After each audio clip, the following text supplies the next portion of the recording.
ನಮಸ್ಕಾರ. ಪಂಚಾಯಿತಿ ಪಾಡ್ಕಾಸ್ಟ್ಗೆ ಸ್ವಾಗತ. ನಾನು ಹರಿಪ್ರಸಾದ್.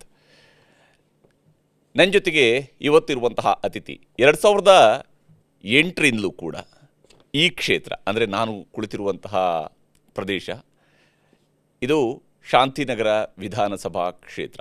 ಶಾಂತಿನಗರ ವಿಧಾನಸಭಾ ಕ್ಷೇತ್ರದ ಶಾಸಕರಾಗಿ ಸತತವಾಗಿ ರಾಜ್ಯ ವಿಧಾನಸಭೆಯಲ್ಲಿ ಕೆಲಸ ಮಾಡ್ತಾ ಇರುವಂಥವರು.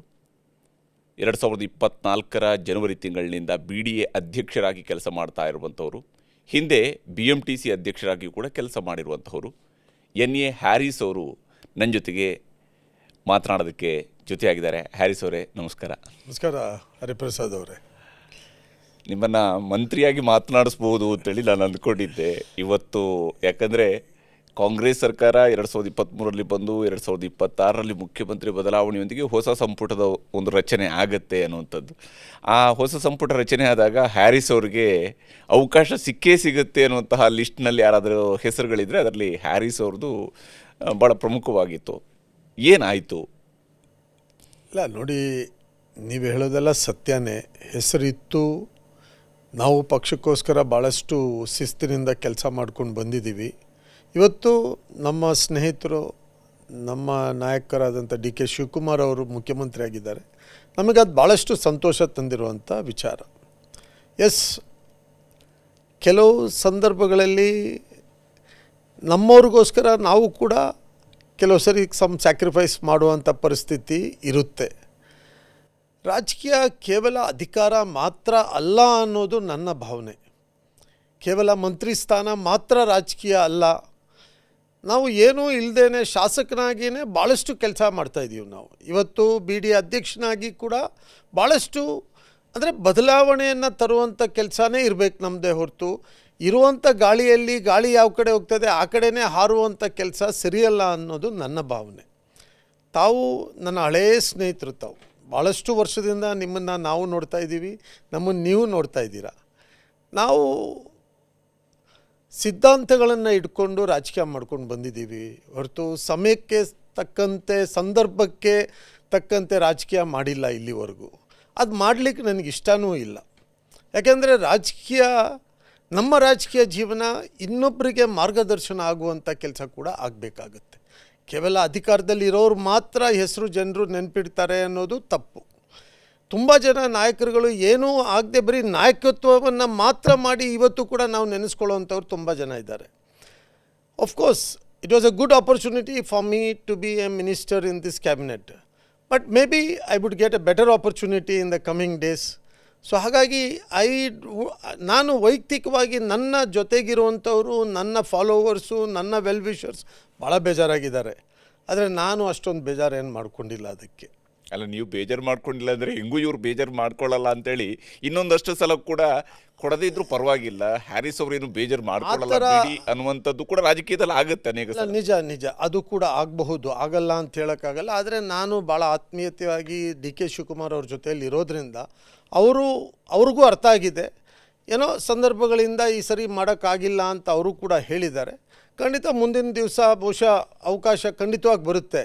ನಾವೀಗೇನೆಂದರೆ ನಮ್ಮ ಪಕ್ಷ ಆಡಳಿತದಲ್ಲಿ ಇರಬೇಕು, ಮುಂದಿನ ಚುನಾವಣೆ ಮತ್ತೆ ನಮ್ಮ ಪಕ್ಷ ಅಧಿಕಾರಕ್ಕೆ ಬರಬೇಕು ಅನ್ನೋ ಉದ್ದೇಶವನ್ನು ಇಟ್ಕೊಂಡು ನಾವು ಕೆಲಸ ಮಾಡ್ತಾಯಿದ್ದೀವಿ. ಸೊ ಎಲ್ಲರನ್ನ ಜೊತೆಗೆ ತಗೊಂಡು ಹೋಗುವಂಥ ಸಂದರ್ಭದಲ್ಲಿ ಕೆಲವು ಸರಿ ಜೊತೆಯಲ್ಲಿರೋರನ್ನ ಸ್ಯಾಕ್ರಿಫೈಸ್ ಮಾಡುವಂಥ ಸಂದರ್ಭ ಬರಬಹುದು. ಬಂದಾಗ ನಾವು ಸ್ವಲ್ಪ ಅಡ್ಜಸ್ಟ್ ಮಾಡಬೇಕಾಗುವಂಥ ಪರಿಸ್ಥಿತಿ ಇರುತ್ತೆ. ಬಟ್ ಅದಕ್ಕೆ ಅಂತೇಳಿ ನಾವು ಗಲಾಟೆ ಮಾಡೋದು, ನಾವು ಅದ್ರ ಬಗ್ಗೆ ಅದಕ್ಕೆ ಅಂದರೆ ಕಮೆಂಟ್ಸ್ ಮಾಡೋದು, ಇನ್ನೊಂದು ಮಾತಾಡೋದು ಸರಿಯಲ್ಲ. ನಾವು ಇವತ್ತು ಮುಖ್ಯಮಂತ್ರಿಗಳ ಕೈ ಬಲಪಡಿಸುವಂಥ ದಿಕ್ಕಿನಲ್ಲಿ, ಪಕ್ಷವನ್ನು ಬಲಪಡಿಸುವಂಥ ದಿಕ್ಕಿನಲ್ಲಿ ಕೆಲಸ ಮಾಡ್ತಾಯಿದ್ದೀನಿ. ಎನಿವೆ ನನ್ನ ಇದು ಎಲ್ಲಿ ಹೇಳಬೇಕು ಅಲ್ಲಿ ಹೇಳಿದ್ದೀನಿ. ನಾನು ನಮ್ಮ ನಾಯಕತ್ವಕ್ಕೆ ಗೊತ್ತಿದೆ, ಅವರು ಮುಂದಿನ ದಿವಸ ಅದನ್ನು ಯಾವ ಥರ ಸರಿಪಡಿಸಬೇಕು ಖಂಡಿತವಾಗಿ ಸರಿ. ಒಂದು ವೇಳೆ ಬೆಂಗಳೂರಿನಲ್ಲಿ ಒಬ್ಬರು ಮುಸ್ಲಿಂ ನಾಯಕನಿಗೆ ಮಾತ್ರ ಮಂತ್ರಿ ಸ್ಥಾನ ಕೊಟ್ಟಿರ್ತೀರ, ಬಹುಶಃ ಈ ಪ್ರಶ್ನೆಯನ್ನು ನಿಮ್ಮ ಹತ್ರ ಕೇಳಬೇಕಾದ ಅವಶ್ಯಕತೆ ಇರಲಿಲ್ಲ. ಹ್ಯಾರಿಸ್ ಅವ್ರಿಗೆ ಓಕೆ, ಯಾರೋ ಒಬ್ಬರಿಗೆ ಕೊಟ್ಟಿದ್ದಾರೆ, ಹಾಗಾಗಿ ಕೊಟ್ಟಿಲ್ಲ. ಆದರೆ ಇಬ್ಬರಿಗೆ ಅವಕಾಶವನ್ನು ಮಾಡಿಕೊಟ್ಟಿದ್ದಾರೆ. ಅದರಲ್ಲಿ ಇಬ್ಬರು ಕೂಡ ಕಾಂಗ್ರೆಸ್ನ ದೃಷ್ಟಿಯಿಂದ ಲೆಕ್ಕ ಹಾಕಿದಾಗ ನಿಮಗಿಂತ ಕಿರಿಯ ಶಾಸಕರು ಕಾಂಗ್ರೆಸ್ನ ಮಟ್ಟಿಗೆ. ಆದರೆ ಒಬ್ಬರು ನಿಮ್ಮಿಂದ ಸ್ವಲ್ಪ ಮುಂಚೆ ಬೈ ಎಲೆಕ್ಷನ್ನಲ್ಲಿ ಗೆದ್ದು ಬಂದು ಶಾಸಕರಾಗಿ ವಿಧಾನಸಭೆಯಲ್ಲಿ ಕೆಲಸ ಮಾಡೋದು, ಇನ್ನೊಬ್ಬರು ನಿಮ್ಮಿಂದ ನಂತರ ಬಂದಂಥವರು ಇದ್ದಾರೆ. ಹೀಗಿರುವಾಗ ಅದು ಅಕ್ಕಪಕ್ಕದ ಕಾನ್ಸ್ಟಿಟ್ಯೂನ್ಸಿಲಿ ಕೊಡಬಾರ್ದು ಅಥವಾ ಬೆಂಗಳೂರು ನಗರದಲ್ಲಿ ಕೇವಲ ಒಬ್ಬರಿಗೆ ಮಾತ್ರ ಕೊಡ್ತೀವಿ ಅಂತ ಹೇಳಿದಾಗ ಫೈನ್. ಒಬ್ಬರಿಗೆ ಮಾತ್ರ ಕೊಟ್ಟಿದ್ದಾರೆ, ಹಾಗಾಗಿ ಹ್ಯಾರಿಸ್ ಅವರು ಚಾನ್ಸ್ ಇರಲಿಲ್ಲ ಅಂತೇಳಿ ಆಗುತ್ತೆ. ಹಾಗೇನಿಲ್ವಲ್ಲ, ಯಾಕಂದರೆ ಈ ರೀತಿಯ ಕಾಂಪಿಟೇಷನ್ ಬಂದಂತಹ ಸಂದರ್ಭ, ಈ ರೀತಿಯ ಆಯ್ಕೆಗಳ ಸಂದರ್ಭಗಳಲ್ಲಿ ಹ್ಯಾರಿಸ್ ಅವರು ಎಲ್ಲಿ ಹಿಂದೆ ಉಳಿದ್ರು ಅಂತ ಅನಿಸುತ್ತೆ? ನಿಮ್ಮ ಅರ್ಹತೆಯಲ್ಲಿ ಕೊರತೆ ಆಯಿತಾ, ಅನುಭವದಲ್ಲಿ ಕೊರತೆ ಆಯಿತಾ, ಪಕ್ಷನಿಷ್ಠೆಯಲ್ಲಿ ಕೊರತೆ ಆಯಿತಾ, ಯಾವುದರಲ್ಲಿ ಕೊರತೆ ಆಯಿತು ಅಂತ? ನಾನು ಮೊನ್ನೆ ಸಿದ್ದರಾಮಯ್ಯ ಅವ್ರು ಸಿಕ್ಕಿದ್ರು, ನಾನು ಅವ್ರ ಹತ್ರ ಕೇಳಿದೆ, ಸರ್ ಅರ್ಹತೆ ಇಲ್ವಾ ನನಗೆ ಅಂತ ಕೇಳಿದೆ. ಅರ್ಹತೆ ಇದೆ ನಿನಗೆ ಮಂತ್ರಿ ಆಗಲಿಕ್ಕೆ ಅಂತ. ನಾನೊಂದು ಮಾತು ಹೇಳಿದ್ದೆ, ನನಗೆ ಯಾವುದೇ ಜಾತಿ ಧರ್ಮದ ಹೆಸರಲ್ಲಿ ಅದರ ಕೋಟಲ್ಲಿ ನನಗೆ ಮಂತ್ರಿ ಸ್ಥಾನ ಬೇಡ. ಯಾಕೆಂದರೆ ಈ ಜಾತಿ ರಾಜಕೀಯನೇ ಇರಬಾರ್ದು ಅನ್ನೋದು ನನ್ನ ಭಾವನೆ. ನಾವು ಭಾಳಷ್ಟು ಕೆಲವು ಸರಿ ಕಾಂಗ್ರೆಸ್ ಬಿ ಜೆ ಪಿಗಿಂತ ಜಾಸ್ತಿ ಜಾತಿ ರಾಜಕೀಯ ಮಾಡುತ್ತಾ ಅಂತ ಅನ್ನಿಸ್ಬಿಡುತ್ತೆ ನಮಗೆ. ಆ ಪಂಗಡ ಈ ಪಂಗಡ ಅದು ಇದು ಏನೇನೋ ನೋಡೋಕ್ಕೆ ಹೋಗ್ತಾರೆ. ಅರ್ಹತೆ ಇರೋರಿಗೆ ಅವಕಾಶ ಕೊಡಬೇಕು, ಯಾರಾದರೂ ಇರಲಿ. ಸೊ ನಾನು ಅಂದರೆ ಅಲ್ಪಸಂಖ್ಯಾತ ಅಂತ ಕೇಳೋದು ಅದೆಲ್ಲ ಇಲ್ಲ. ನಾನು ಎನ್.ಎ. ಹ್ಯಾರಿಸ್ ಅರ್ಹತೆ ಇದೆ, good administrator, I can do good job, I can perform better, ನನಗೆ ಅವಕಾಶ ಕೊಡಬೇಕು. ಖಂಡಿತ ಇನ್ನು ಮುಂದಿನ ದಿವಸ ಕೊಡ್ತಾರೆ. ಯಾಕೆಂದರೆ ಅದನ್ನು ನಾನು ಓಪನ್ ಆಗಿ ಹೇಳಿದ್ದೆ, ನನಗೆ ಯಾವುದೇ ಕೋಟಾದಲ್ಲಿ ನನಗೆ ಕೊಡಬೇಡಿ, ನನಗೆ ಕೊಡಿ, ನಾನು ಎಲ್ಲರೂ ಜೊತೆಗೆ ತೊಗೊಂಡು ಹೋಗ್ಬೇಕಾಗಿರೋದು ನನ್ನ ಕರ್ತವ್ಯ. I am an Indian and I believe that and I practice it. I am A Kannadiga, I believe that and I take everybody together and go. ಯಾರನ್ನೂ ಬಿಟ್ಟು ನಾನು ರಾಜಕೀಯನೂ ಮಾಡೋದಿಲ್ಲ, ಯಾರನ್ನ ಬಿಟ್ಟು ಜೀವನನೂ ಮಾಡಬಾರ್ದು ಅನ್ನೋದು ನನ್ನ ಭಾವನೆ. ಎಲ್ಲರೂ ಜೊತೆಯಲ್ಲಿ ಹೋಗಬೇಕು, ಆಗಲೇ ಭಾರತ ದೇಶ ನಮ್ಮ ಸಂವಿಧಾನಕ್ಕೆ ಗೌರವ ಕೊಟ್ಟಾಗುತ್ತೆ. ನಾವೊಂದಷ್ಟು ಜನ ಜಾತಿ ಬೇಕು, ಎಸ್ ಜಾತಿ ರಾಜಕೀಯ ಬೇಕು, ಇನ್ನೊಂದು ಬೇಕು, but that should be limited to certain things. Not ಅದೇ ದಿವಸ ಮಾಡ್ಕೊಂಡು ಕೂತ್ಕೊಳ್ಳೋದು, ಅದನ್ನೇ ರಾಜಕೀಯ ಮಾಡೋದು ಸರಿಯಲ್ಲ ಅನ್ನೋದು ನನ್ನ ಭಾವನೆ. ಹ್ಯಾರಿಸ್ ಅವ್ರ ವಿಚಾರ ಬಂದಾಗ ಇಲ್ಲೆಲ್ಲ ಅವರು ಮಲಬಾರಿ, ಹಾಗಾಗಿ ಅವರು ಕೊಡಬಾರ್ದು ಅಂತ ಹೇಳುವಂಥ ರೀತಿಯಂಥ ಲೆಕ್ಕಾಚಾರ ಬಂದಂತೆ. ಅಂದರೆ ಬೇರೆ ಬೇರೆ ಅಂದರೆ ಸಮುದಾಯದ ಒಳಗಡೆಯ ಪಂಗಡಗಳನ್ನು ಅಥವಾ ಅವರ ಮೂಲವನ್ನು ಇಟ್ಟುಕೊಂಡು, ಇಲ್ಲ ಅವರು ಮೂಲತಃ ಅವರು ಮಲಬಾರಿ ಮುಸ್ಲಿಂ, ಹಾಗಾಗಿ ಅವ್ರಿಗೆ ಕೊಡಬೇಕಾದ ಅವಶ್ಯಕತೆ ಇಲ್ಲ, ಇಲ್ಲಿರುವಂತಹ ಮುಸಲ್ಮಾನರಿಗೆ ಕೊಡಬೇಕಾದಂತಹ ಅವಶ್ಯಕತೆ ಇದೆ ಅನ್ನುವ ಲೆಕ್ಕಾಚಾರಗಳು ಬಂದುವಂತೆ. ಹೌದಾ, ಅದು ನಿಮ್ಮ ಕಿವಿಗೇನಾದ್ರು ಬಿತ್ತ ಆ ರೀತಿಯಾಗಿ? ಯೋಗ್ಯತೆ ಇಲ್ಲದೆ ಇರೋರು ಯೋಗ್ಯತೆ ಇರೋರ ಬಗ್ಗೆ ಏನು ತಪ್ಪು ಹುಡುಕ್ಬೋದು ಅಂತ ಹುಡುಕ್ತಾ ಇರ್ತಾರೆ. ಅದು ಭಾಳ ನೀಚತನ. ಅದನ್ನು ತಲೆ ಕೆಡಿಸ್ಕೊಳ್ಳೋಕೆ ಹೋಗಲ್ಲ. ನಾನು ಹುಟ್ಟಿ ಬೆಳೆದಿರೋದು ಇಲ್ಲೇ, ನನ್ನ ಸಂಪೂರ್ಣ ಜೀವನ ನನ್ನ ಎಲ್ಲನೂ ಬೆಂಗಳೂರು ಭದ್ರಾವತಿಯಲ್ಲಿ ಹುಟ್ಟಿರೋಂಥದ್ದು, ಶಿವಮೊಗ್ಗ ಡಿಸ್ಟ್ರಿಕ್ಟು, ಮತ್ತು ಬೆಂಗಳೂರಲ್ಲೇ ಬೆಳೆದು ಓದಿ ವಿದ್ಯಾಭ್ಯಾಸ ಮಾಡಿ ಎಲ್ಲನೂ ಬೆಂಗಳೂರೇ ನನಗೆ. ಇಲ್ಲಿರುವಂಥ ಬೇರೆ ಮುಸಲ್ಮಾನರಿಗೆ ಕೇಳಿದ್ರೇನು ಈ ಮಾತು ಅವ್ರು ಒಪ್ಪಲ್ಲ. ಅವ್ರಿಗಿಂತ ಜಾಸ್ತಿ ಮುಸಲ್ಮಾನ್ ನಾನು ಅಂತ ಹೇಳೋಕ್ಕೆ ಇಷ್ಟಪಡ್ತೀನಿ. ನಾನು ಧರ್ಮದ ಹೆಸರಲ್ಲಿ ಹೋಗುವಾಗಿದ್ದರೆ ನಾನು ನನ್ನ ಧರ್ಮವನ್ನು ಸರಿಯಾಗಿ ಪಾಲನೆ ಮಾಡ್ಕೊಂಡು ಹೋಗ್ತಾ ಇರುವಂಥ ಒಂದು ವ್ಯಕ್ತಿ ಅಂತ ಹೇಳೋಕ್ಕೆ ಇಷ್ಟಪಡ್ತೀನಿ. ಅದೇ ಸಮಯದಲ್ಲಿ ಧರ್ಮದ ಹೆಸರಲ್ಲಿ ರಾಜಕೀಯ ಮಾಡೋಕ್ಕೆ ನಾನು ಇಷ್ಟಪಡಲ್ಲ. ನಮ್ಮ ದೇಶ ಎಲ್ಲ ಜಾತಿ ಧರ್ಮವನ್ನು ಕಟ್ಕೊಂಡು ಹೋಗುವಂಥ ದೇಶ. ನಮ್ಮ ಕೆಲಸ ಏನಿರಬೇಕು, ಎಲ್ಲರನ್ನ ಜೊತೆಯಲ್ಲಿ ತಗೊಂಡು ಹೋಗುವಂಥವ್ರು ಆಗಬೇಕು. ಸೊ ಹಾಗಾಗಿ ಆ ಒಂದು ಉದ್ದೇಶ ನೋಡಿದಾಗ ನಾನು ಈ ಕೋಟಾ ಅದು ಇದೆಲ್ಲ ಕೇಳಲಿಕ್ಕೂ ಇಷ್ಟಪಡಲ್ಲ. ಇವೆಲ್ಲ ಅವರು ಹೇಳೋದು ಬಿಕಾಸ್ ಅವರಿಗೆ ನನ್ನ ಜೊತೆ ಕಾಂಪೀಟ್ ಮಾಡಲಿಕ್ಕೆ ಆಗದೇ ಇರುವಾಗ ಏನು ಹೇಳಬೇಕು ಅವರು? So it's okay. ಗೇಮಲ್ಲಿ ಫೌಲ್ ಆಗ್ತದೆ, ಬಟ್ ದಿವಸ ಫೌಲ್ ಮಾಡಲಿಕ್ಕೆ ಸಾಧ್ಯವಿಲ್ಲ. It will be set right. ನೀವು ಮೂಲತಃ ನಿಮ್ಮ ಅಜ್ಜನ ಕಾಲದಲ್ಲಿ ಬಹುಶಃ ನಲ್ಪಾಡ್ ಅನ್ನುವಂಥದ್ದು ಅದು ನಮ್ಮ ಕುಟುಂಬದ ಹೆಸರು ನಲ್ಪಾಡು. ನಾವೆಲ್ಲ ನಮ್ಮ ತಾತ ಬಂದು ಸೌತ್ ಕೆನರಾ, ನಾವು ಬಾರ್ಡರ್ ಕೇರಳ ಕರ್ನಾಟಕ ಬಾರ್ಡರ್ ಅಂದರೆ ಸೌತ್ ಕೆನರಾದವ್ರು. ನಾವು ಡಿವೈಡ್ ಆದಾಗ ಕೇರಳ ಬಾರ್ಡರ್ ಎಳೆಯುವಾಗ ಲೈನ್ ಈ ಕಡೆ ಆ ಕಡೆ ಆಗಿದೆ ಅಷ್ಟೇ. ಚಂದ್ರಗಿರಿ ನದಿಯ ಕೆಳಗಡೆವರೆಗೂ ಕಾಸರಗೋಡು ಅದರದ್ದು ಕೆಳಗಡೆ ಆಗಿರುತ್ತೆ, ಕಾಸರಗೋಡು ಕರ್ನಾಟಕದ ಭಾಗ ಆಗಿರುತ್ತೆ, ನೀವು ಕರ್ನಾಟಕದ. ಚಂದ್ರಗಿರಿ ನದಿ ತೀರದಲ್ಲೇ ನಮ್ಮ ಊರಿರುವಂಥದ್ದು, ತಾತನ ಊರು. ಬಟ್ ನಮ್ಮ ಅಪ್ಪ ಎಲ್ಲ ಭದ್ರಾವತಿಯಲ್ಲಿ ಹುಟ್ಟಿ ಬೆಳೆದಂಥವ್ರು.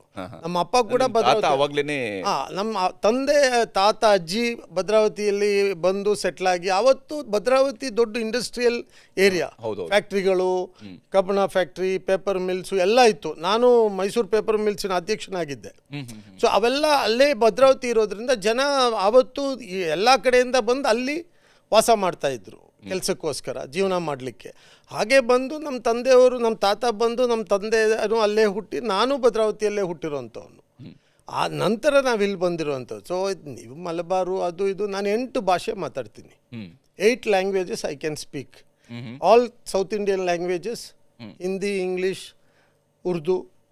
ಸೊ ಇವಾಗ ನಾವು ಭಾಷೆ, ನೀವು ಯಾರೋ ನಮಗೆ ಕೆಲವು ಭಾಷೆಯವ್ರು ಸಿಕ್ಕಿದಾಗ ಅವ್ರ ಭಾಷೆಯಲ್ಲಿ ಮಾತಾಡ್ತೀವಿ ಅವ್ರ ಹತ್ರ. So it communication becomes much better. ನಾನೀಗ ಆಂಧ್ರ ಪ್ರದೇಶ್ಗೆ ಹೋಗಿದ್ದೆ ಇತ್ತೀಚೆಗೆ ಅಬ್ಸರ್ವರ್ ಆಗಿ. ಸೊ ಅಲ್ಲಿ ತೆಲುಗಲ್ಲಿ ಚೆನ್ನಾಗಿ ಮಾತಾಡ್ಕೊಂಡು ಎಲ್ಲರ ಹತ್ರ ನಂಡ್ಕೊಂಡು ಬಂದೆ. ತಮಿಳ್ನಾಡಿಗೆ ಹೋದರೆ ತಮಿಳಲ್ಲಿ ಭಾಷೆ ಕಲಿಬೇಕಾಗಿರೋದು ಭಾಳ ಮುಖ್ಯ ನಮಗೆ. ಸೊ ನಾವು ಎಲ್ಲ ಜನರ ಜೊತೆ ಮಿಕ್ಸ್ ಆಗುವಂಥದ್ದು. ಆಮೇಲೆ ನನ್ನ ಕ್ಷೇತ್ರನೂ ಅದೇ ಥರ ಇದೆ, ಎಲ್ಲ ಭಾಷಿಗರು ನಮ್ಮ ಕ್ಷೇತ್ರದಲ್ಲಿದ್ದಾರೆ. It's a cosmopolitan constituency. Shantinagar ಅಂದ್ರೇನೆ ಅದರಲ್ಲಿ ಎಲ್ಲ ಭಾಷೆ, ಆಲ್ ಎವ್ರಿಬಡಿ, ಕಾಶ್ಮೀರಿಂದ ಹಿಡಿದು ಕನ್ಯಾಕುಮಾರಿವರೆಗೂ, ಈ ಕಡೆ ಬಿಹಾರಿಂದ ಈ ಕಡೆಗೆ ಎಲ್ಲರೂ ಇದ್ದಾರೆ ನಮ್ಮಲ್ಲಿ, ಯಾರೂ ಇಲ್ಲ ಅಂತ. ಒರಿಸ್ಸಾದವರು, north east, everybody is there. So ನಾವು ಎಲ್ಲರನ್ನ see what is the aim. We want to make a better place, we want to build a better society. ಸಮಾಜವನ್ನು ಇನ್ನೂ ಒಂದು ಒಳ್ಳೆ ರೀತಿಯಲ್ಲಿ ತೊಗೊಂಡೋಗ್ಬೇಕು, ನೆಕ್ಸ್ಟ್ ಮುಂದಿನ ಪೀಳಿಗೆಯನ್ನು ಒಳ್ಳೆ ರೀತಿಯಲ್ಲಿ ತೊಗೊಂಡೋಗ್ಬೇಕು. ನಾವು ಯಾವ ಥರ ಎಲ್ಲರನ್ನ ಜೋಡಿಸ್ಬೇಕು ಅನ್ನೋದನ್ನು ನಾವು ನೋಡಬೇಕಾಗಿದೆ. ನಮ್ಮ ಹೋರಾಟನೇ ನಮ್ಮ ವಿರೋಧ ಪಕ್ಷ ಹೊಡೆಯುವಂಥ ಕೆಲಸ ಮಾಡ್ತಾರೆ, ನಾವು ಜೋಡಿಸುವಂಥ ಕೆಲಸ ಮಾಡ್ತಾಯಿದ್ದೀವಿ. ಸೊ ಈ ದಿಕ್ಕಿನಲ್ಲೇ ನಾವು ಕೆಲಸ ಮಾಡಬೇಕು, ಇದೇ ನಮ್ಮ ಜೀವನ ಆಗಬೇಕು. ಅದರಲ್ಲಿ ಬದಲಾವಣೆ ಮಾಡಿಬಿಟ್ಟು ನಾವು ಕೇವಲ ಅಧಿಕಾರಕ್ಕೋಸ್ಕರ ಏನೇನೋ ಮಾಡೋದೆಲ್ಲ ಸರಿ ಇಲ್ಲ ಅಂತಲೇ ನಾನು ನಂಬುವಂಥ ವ್ಯಕ್ತಿ. ರಾಜಕೀಯಕ್ಕೆ ಬರಬೇಕು ಅನ್ನೋಂಥದ್ದು ನಿಮ್ಮ ಆರಂಭಿಕ ದಿವಸಗಳಲ್ಲಿ ಇತ್ತ, ಬಾಲ್ಯದಲ್ಲೇ ನಿಮ್ಮದು ಆ ಯೋಚನೆಗಳಿದ್ವು ಅಥವಾ ಹೀಗೆ? ನನ್ನ ತಂದೆ ಭದ್ರಾವತಿ ಮುನ್ಸಿಪಲ್ ಅಧ್ಯಕ್ಷರಾಗಿದ್ದರು. ಸನ್ಮಾನ್ಯ ದೇವರಾಜ್ ಅರಸ್ ಅವರಿಗೆ ಭಾಳ ಹತ್ರ, ಗುಂಡ್ರಾವ್ ಅವರಿಗೆ. ತಂದೆಯವರು ಭಾಳಷ್ಟು ಯೂತ್ ಕಾಂಗ್ರೆಸ್ಸಲ್ಲಿದ್ದರು. ತಂದೆಯವರು ಆರ್ಗನೈಸಿಂಗ್ ಸೆಕ್ರೆಟರಿ ಆಗಿ ಯೂತ್ ಕಾಂಗ್ರೆಸ್ಸಲ್ಲಿದ್ದರು. ಸೊ ರಾಜಕೀಯ ಇತ್ತು. ತಂದೆಯವರ ಫ್ಯಾಮಿಲಿ, ಅವರ ತಮ್ಮನಿಗೆ ಒಂದು ಆಕ್ಸಿಡೆಂಟ್ ಆಗಿ ತೀರೋಗಿರೋದ್ರಿಂದ ತಂದೆಯವರು ಸ್ವಲ್ಪ ರಾಜಕೀಯದಲ್ಲಿ ಒಂದು ಸ್ವಲ್ಪ ಹಿಂದೆ ಬಂದರು. ನಾವು ಅದೇ ಫ್ಯಾಮಿಲಿ, ಅದೇ ನೋಡ್ಕೊಂಡು ಬೆಳ್ಕೊಂಡು ಬಂದ್ವಿ. ಕಾಲೇಜ್ ಡೇಸಿಂದ ರಾಜಕೀಯ ಹಾಗೆ ವಿಜಯ ಕಾಲೇಜಲ್ಲಿ ಓದಿದ್ದು ನಾನು. ಸೊ ಅಲ್ಲಿಂದ ಹಾಗೆ ರಾಜಕೀಯ ಬಂತು. ರಾಜಕೀಯ ಸ್ವಲ್ಪ ಜಾಸ್ತಿ ಆಯಿತು, ಫುಲ್ ಟೈಮ್ ರಾಜಕೀಯ ಆಗೋಯಿತು. But as a businessman ನಾನು ಬಿಸ್ನೆಸ್ಸು ಮಾಡ್ತೀನಿ, ರಾಜಕೀಯ ಮಾಡ್ತೀನಿ. ರಾಜಕೀಯದ ಉದ್ದೇಶ it is with passion. Politics is with passion to serve the society. ನಮ್ಮ ಕರ್ತವ್ಯ, ನಮ್ಮ ಸಮಾಜವನ್ನು ಒಳ್ಳೆ ರೀತಿಯಲ್ಲಿ ಬೆಳೆಸಬೇಕು, ನಮ್ಮ ಸುತ್ತಮುತ್ತಲು ಚೆನ್ನಾಗಿಡಬೇಕು ಅಂದರೆ ಇವತ್ತಿನ ದಿವಸ ರಾಜಕೀಯ ಇದ್ದರೆ ಅದಕ್ಕೆ ಭಾಳಷ್ಟು ಅನುಕೂಲ ಆಗ್ತದೆ. ವೈಯಕ್ತಿಕವಾಗಿ ಕೂಡ ನಾವು ಮಾಡ್ತೀವಿ, ನಮ್ಮ ಕರ್ತವ್ಯಗಳನ್ನ ಮಾಡ್ತೀವಿ. ಸೊ ರಾಜಕೀಯ ಅನ್ನೋದು ಕೇವಲ ಬರೀ ಅಧಿಕಾರಕ್ಕೋಸ್ಕರ ಅಲ್ಲ ಅನ್ನೋದು ಕೂಡ ನಾವು ನಮ್ಮ ಜೀವನದಲ್ಲಿ ತೋರಿಸಿದ್ದೀವಿ ಅದನ್ನು.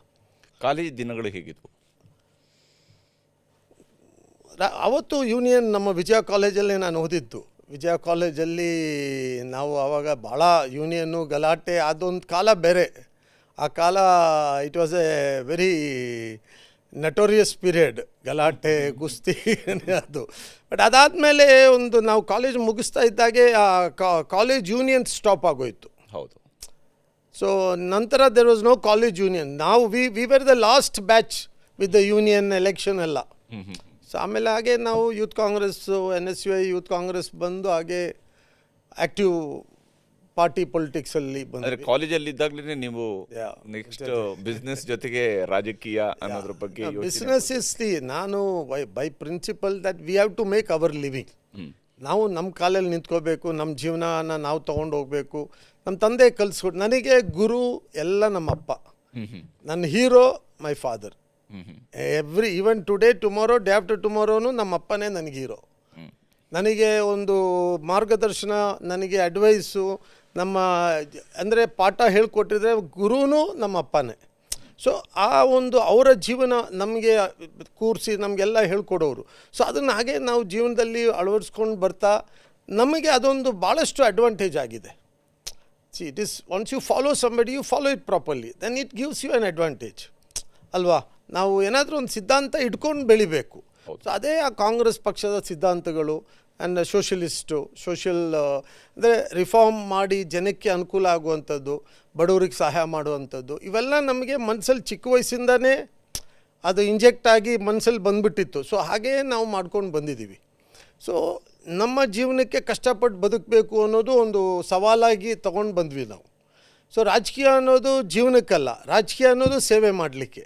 ಸೊ ದಟ್ ಡಿಫ್ರೆನ್ಷಿಯೇಷನ್ ಮಾಡಿದ್ದೀನಿ ನಾನು ಅದನ್ನು. I have never mixed this two together. We have kept it there and worked with it. ಯಾಕಂದರೆ ನಿಮ್ಮದು ಕೌಟುಂಬಿಕವಾಗಿ ನಿಮ್ಮ ತಾತನ ಕಾಲದಿಂದಲೂ ಕೂಡ ತಾತ ದೊಡ್ಡ ಜಮೀನ್ದಾರರಾಗಿದ್ದಂಥವ್ರು, ನಂತರ ತಂದೆ ಉದ್ಯಮಿ ಆಗಿದ್ದಂಥವ್ರು, ತಾವು ಕೂಡ ಉದ್ಯಮವನ್ನು ಮುಂದುವರಿಸ್ಕೊಂಡು ಬಂದಂಥವ್ರು. ನೀವು ಪರಂಪರೆಯಲ್ಲಿ ನೋಡಿದಾಗ ನೀವು ನೀವೇನು ಶುರು ಮಾಡಿದಂಥದ್ದಲ್ಲ, ಹಾಗಾಗಿ ನಮಗೆ ಮನೆಯಲ್ಲಿ ಒಂದು ರೀತಿಯಂತ ಶ್ರೀಮಂತಿಕೆ ಸಿಕ್ಕಿರುವಂಥ ಅವಕಾಶವನ್ನು ನಾವು ಹೆಚ್ಚು ಮಾಡ್ತಾ ಬಂದಿದ್ದೀವಿ. ವಿಸ್ತರಿಸುವಂಥದ್ದನ್ನು ಮಾಡಿದ್ರಿ ನೀವು. ತಂದೆಯವರು ಭಾಳಷ್ಟು ಕಷ್ಟಪಟ್ಟು ಅದನ್ನು ಮುಂದೆ ತೊಗೊಂಡೋದ್ರು, ನಾವು ಅದನ್ನು ಮುಂದೆ ತೊಗೊಂಡು ಹೋಗುವಂಥ ಕೆಲಸ ಮಾಡಿದ್ದೀವಿ. So and nothing happens without any effort. So we have put in effort and done that.